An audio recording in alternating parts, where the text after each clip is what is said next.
안녕하세요. 국민의힘 적격성 평가 피플 파워 애티튜드 테스트 강의를 맡은 안병도입니다.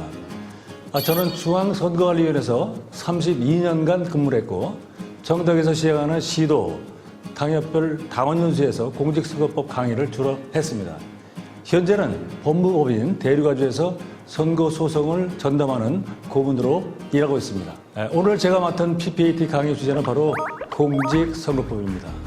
이 공직선거법, 법이니까 너무 어렵다, 난 모르겠다 하시면 절대로 안 됩니다. 운동선수들은 당연히 경기의 룰을 알아야 하고 우리가 운전을 할 때도 당연히 교통법규를 숙지하고 있어야 합니다. 그런 것처럼 공직선거의 후보자라면 공직선거법은 기본적으로 알고 있어야 합니다. 하지만 그 양이 너무 방대하고 선거법의 개정이 빈번하다 보니까 이걸 어렵다고 생각하시는 분들이 상당히 많으실 텐데요. 제가 지금부터 꼭 알고 있어야 하는 내용들을 콕콕 집어서 알려드리겠습니다. 그럼 지금부터 PPAT 공직선거법 강의를 시작하겠습니다. 지난 제7회 전국 동시 지방선거에서 선거범죄로 4,200건 이상이 형사 입건되었고 1,800건 이상이 기소가 돼서 형사소송이 진행이 됐습니다.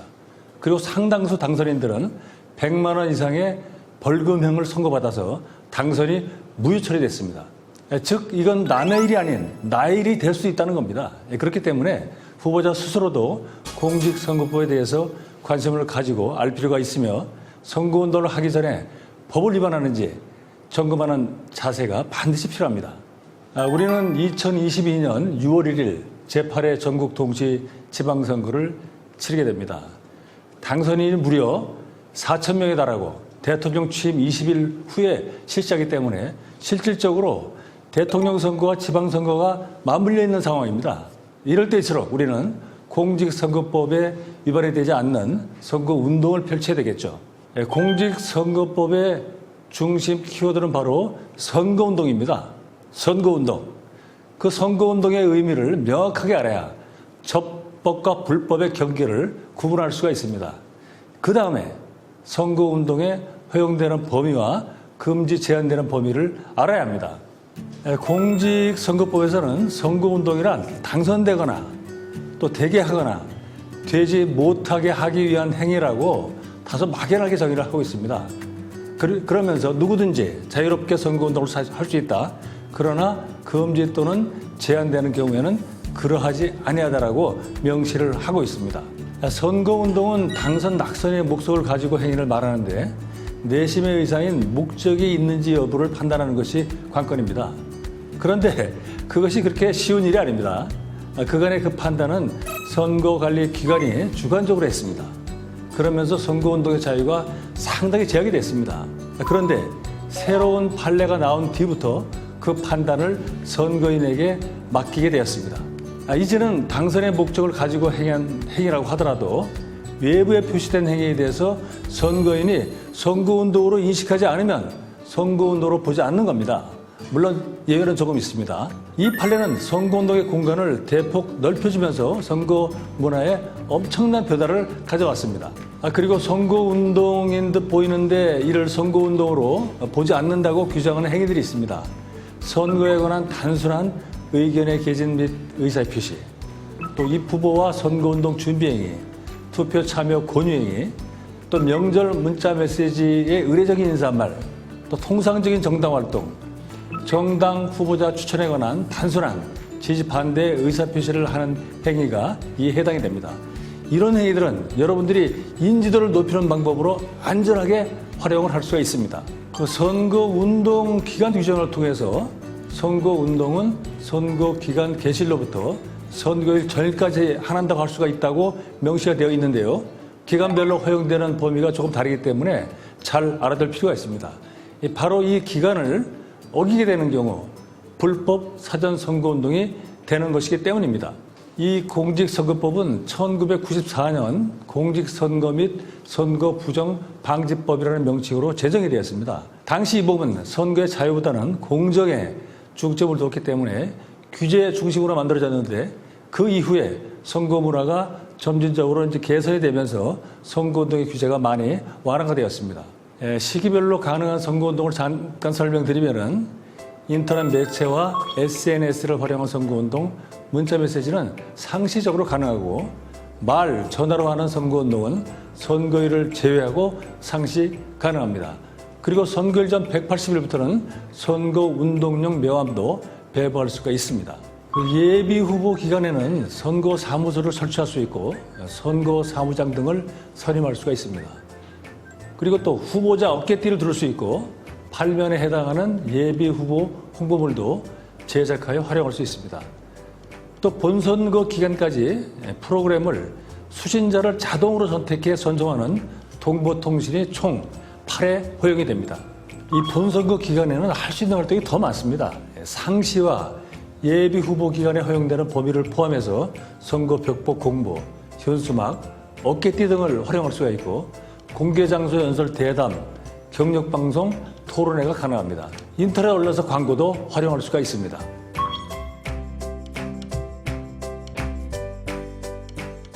그리고 또 하나의 선거인 당내 경선을 치를 때에도 경선운동, 또 선거사무소 설치, 합동연설회, 토론회 등을 할 수 있지만은 당내 경선을 위한 여론조사에서 거짓 응답을 하거나 경선 선거인을 매수하는 행위 등은 불법입니다.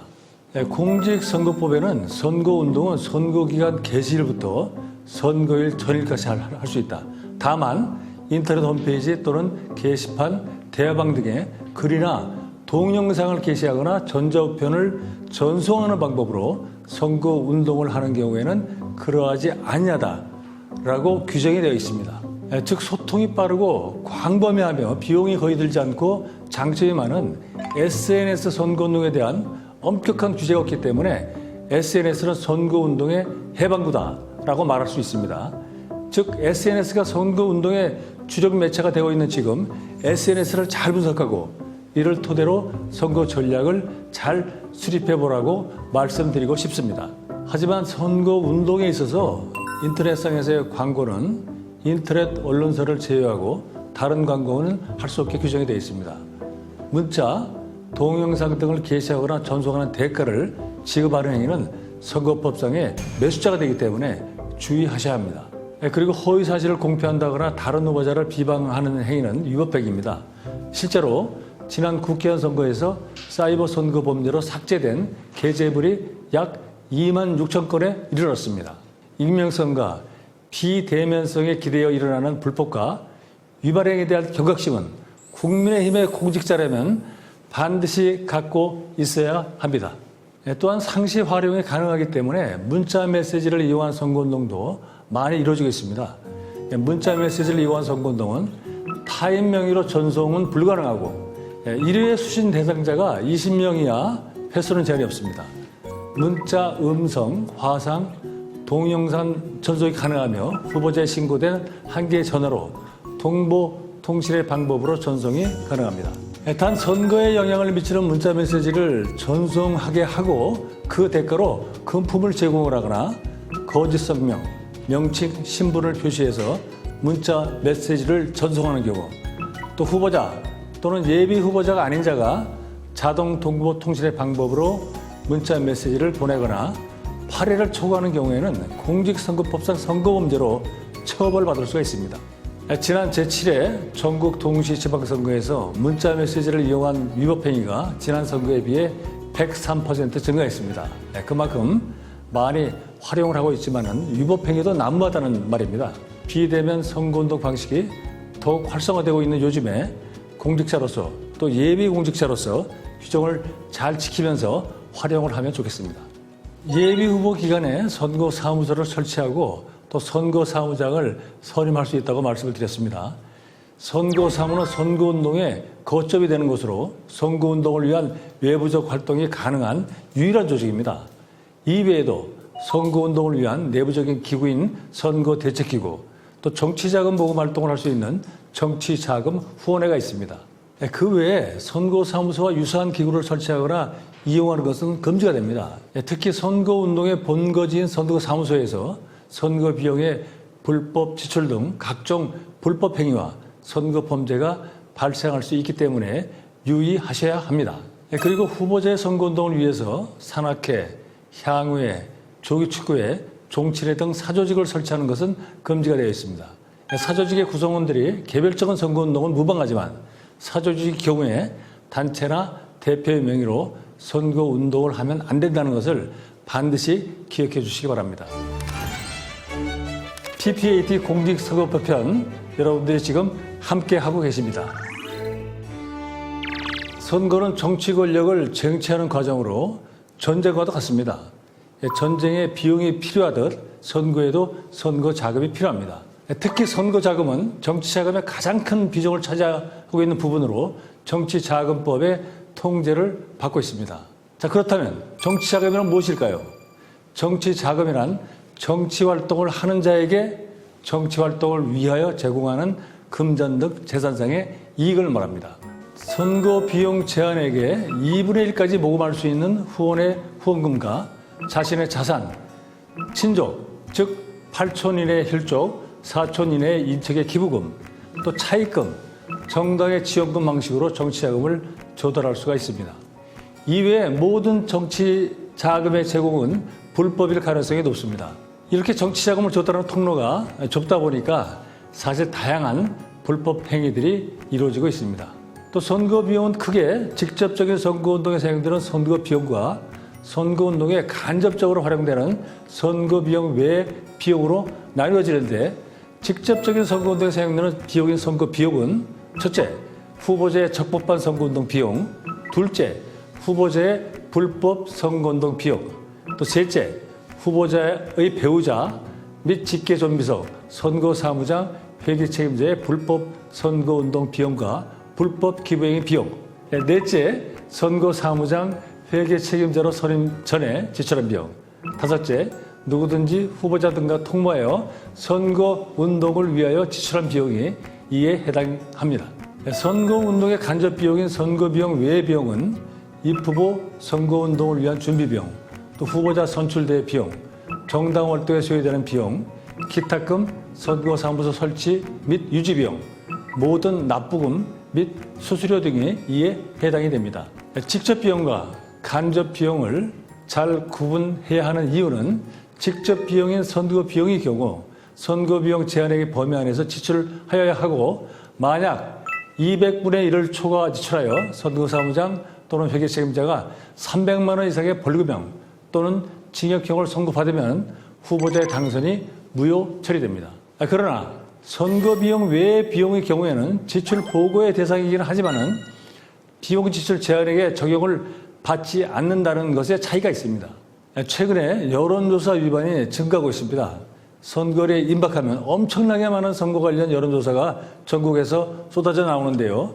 여론조사는 선거 판세에 미치는 영향이 크기 때문에 선거에 관한 여론조사는 여론조사심의위원회에 선거 여론조사 기관으로 등록된 기관만이 여론조사 결과를 공표할 수가 있습니다.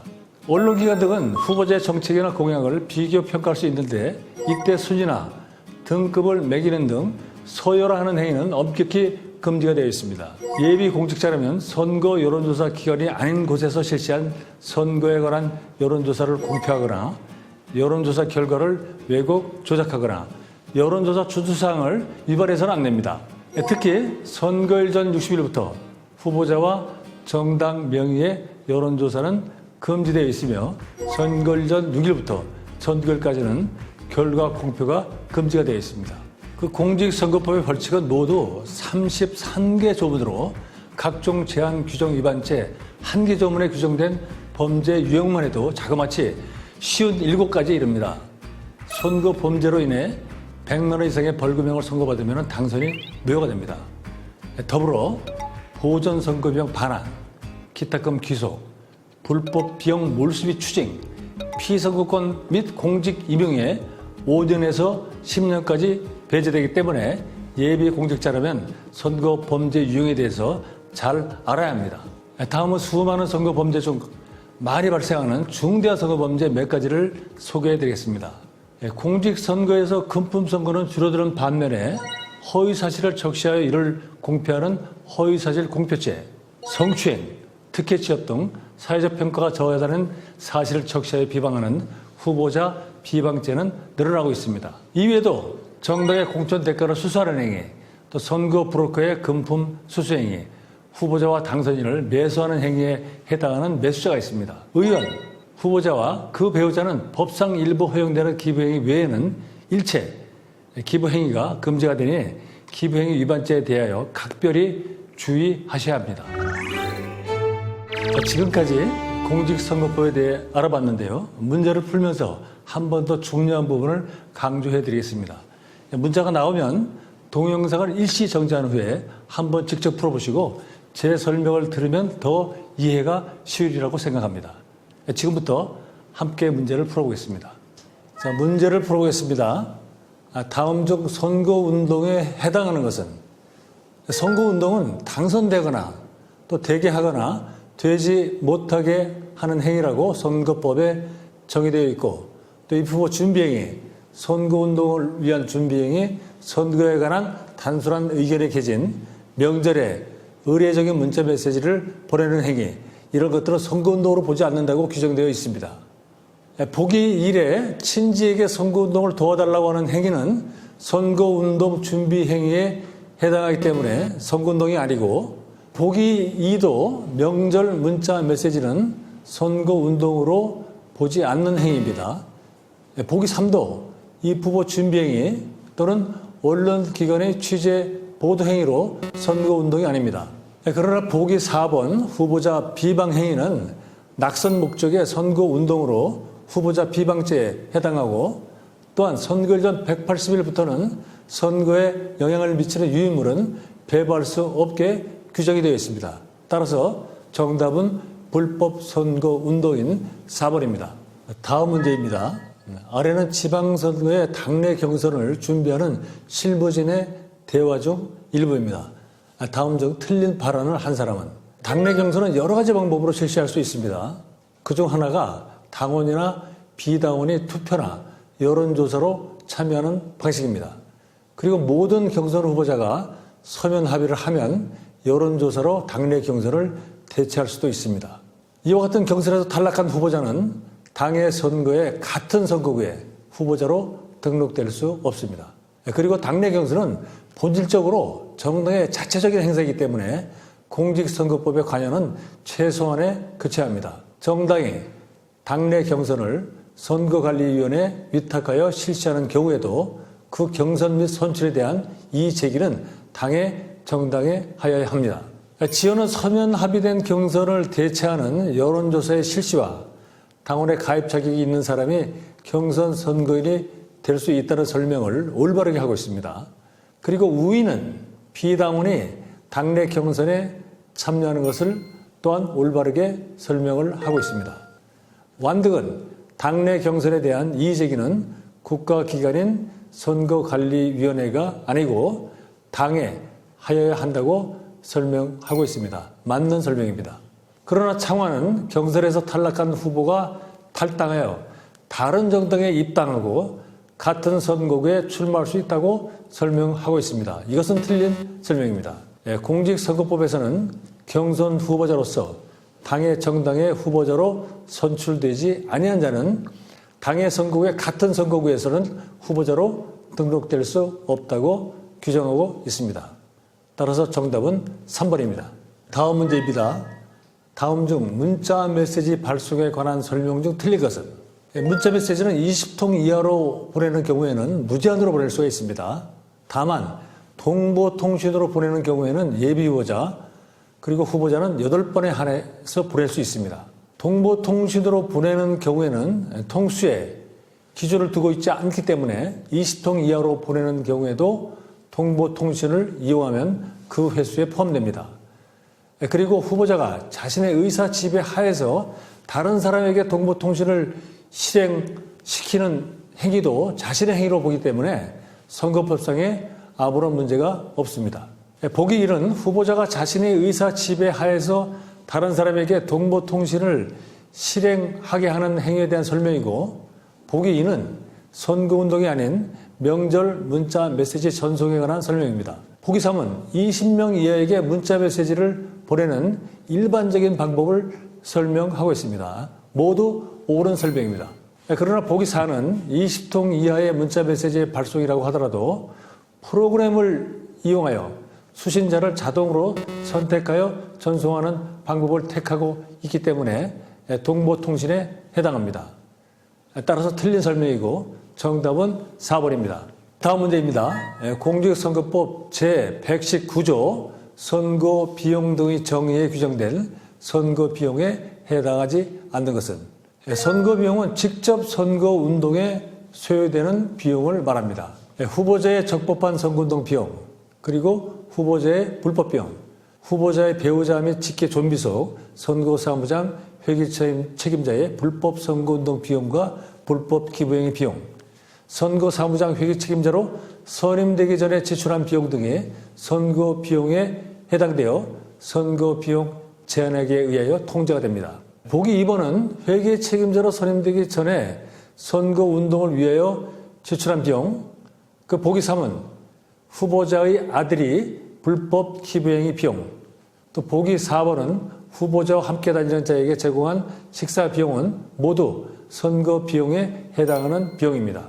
여기서 한 가지 알아둘 것은 광역기초의원선거의 후보자는 함께 다니는 수행원 5명까지는 식사를 제공할 수가 있습니다.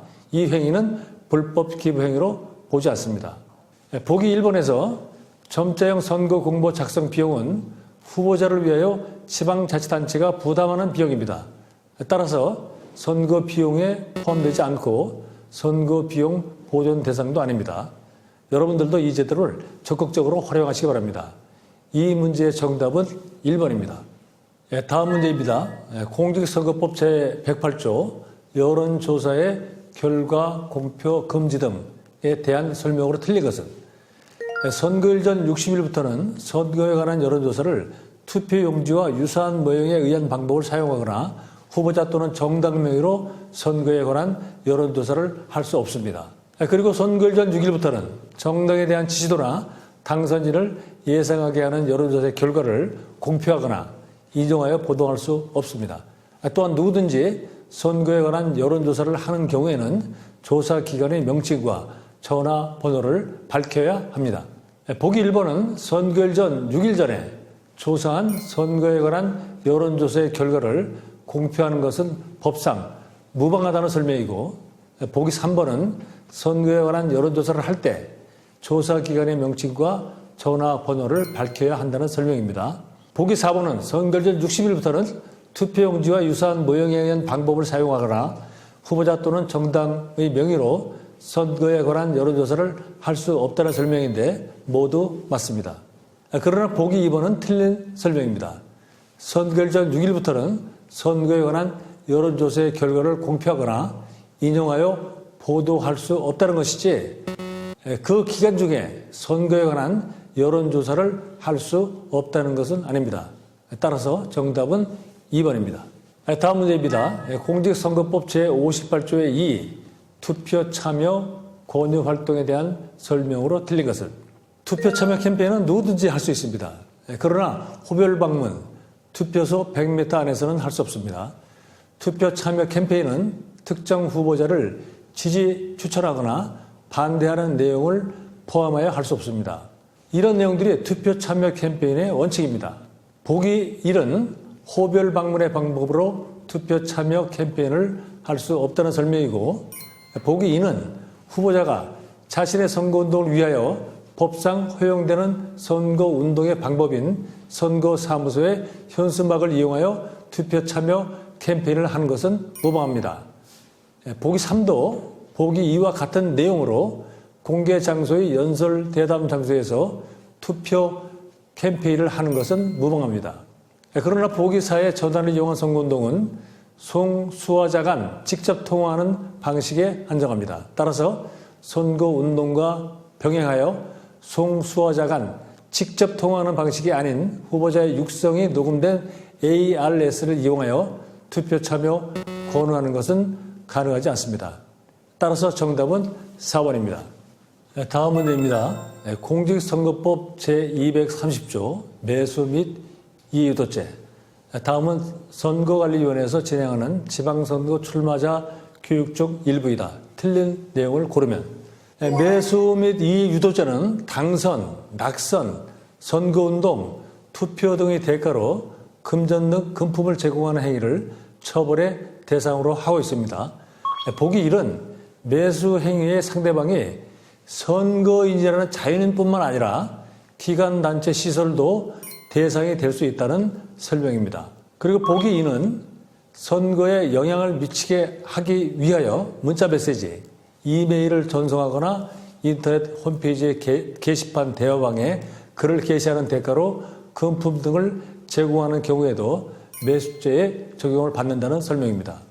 보기 3은 매수를 위하여 돈 봉투를 만들어 전달하기 전에 운반하는 과정에서 적발되어도 처벌이 된다는 설명입니다. 보기 1, 2, 3은 모두 옳은 설명입니다. 그러나 보기 4는 후보자가 선거운동과 관련하여 수고의 대가로 회계 책임자에게 법정수당 외의 격려금을 제공하는 것은 사회상규에 위반된다고 볼 수 없어 가능하다고 설명을 하는데 선거사무 관계자인 선거사무장, 회계책임자, 선거사무원은 법정수당과 실비를 지급할 수 있고 그 외에는 선거운동과 관련하여 어떤 금품도 제공할 수 없습니다. 따라서 4번이 정답입니다. 다음 문제입니다. 공직선거법 제112조 기부행위의 정의 등에 관한 설명으로 틀린 것은 기부행위는 선거구 안에 있는 자나 선거구 밖에 있더라도 그 선거구민과 연고가 있는 사람이 기부행위의 상대방이 됩니다. 그리고 후보자나 후보자가 되고자 하는 자는 기부행위뿐만 아니라 출애행위도 금지하도록 규정하고 있습니다. 후보자나 후보자의 가족, 선거 사무 관계자 외에 누구든지 선거에 관하여 후보자 또는 정당을 위하여 선거 구민에게 기부 행위를 하는 것은 상시 제한됩니다. 그리고 매수죄와 마찬가지로 기부 행위는 제공하는 행위뿐만 아니라 기부 행위의 의사표시, 약속 행위도 제한 대상에 포함이 됩니다. 따라서 보기 1번과 3번, 4번은 옳은 설명입니다. 그러나 보기 2번은 기부의 약속 행위는 처벌의 대상인데 처벌할 수 없다고 했기 때문에 잘못 설명하고 있습니다. 따라서 2번이 정답입니다. 다음 문제입니다. 공직선거법 제250조 허위사실 공표죄에 대한 설명으로 틀린 것은 허위사실 공표죄는 당선 목적, 또 낙선 목적, 그리고 당내 경선에서의 허위사실 공표죄로 나누어 규정하고 있습니다. 허위사실 공표죄는 허위의 사실을 공표하는 행위를 처벌의 대상으로 하고 있습니다. 여기에서 사실이라고 하는 것에는 가치 판단이나 평가를 내용으로 하는 의견 표현은 이에 해당하지 않습니다. 그리고 허위성에 대한 인식, 특정한 사실이 허위인 것을 알면서 하는 것, 즉 고의가 있는 행위가 처벌의 대상이 됩니다. 고의가 없는 행위는 기본적으로 처벌의 대상이 되지 않습니다. 그리고 허위의 사실을 게재한 선전문서를 배포할 목적으로 소지한 행위도 처벌의 대상이 됩니다. 따라서 1번과 2번 그리고 4번의 설명은 맞습니다. 그러나 3번은 공표된 내용이 가치 판단이나 평가를 내용으로 하는 의견 표현이 처벌의 대상이 된다고 설명을 하고 있는데 그것은 사실에 해당되지 않기 때문에 처벌의 대상이 되지 않습니다. 따라서 3번이 정답입니다. 자, 다음 문제입니다. 공직선거법 제251조 후보자 비방죄에 관한 설명 중 바르지 못한 것은 후보자 비방죄는 후보자와 그의 배우자, 직계 존비속, 형제 자매를 비방하는 행위를 처벌의 대상으로 하고 있습니다. 직업, 학력, 경력 등 내용에 대해서는 제한이 없습니다. 모든 사실의 적시행위가 비방죄의 대상이 됩니다. 방법에 대해서도 제한이 없습니다.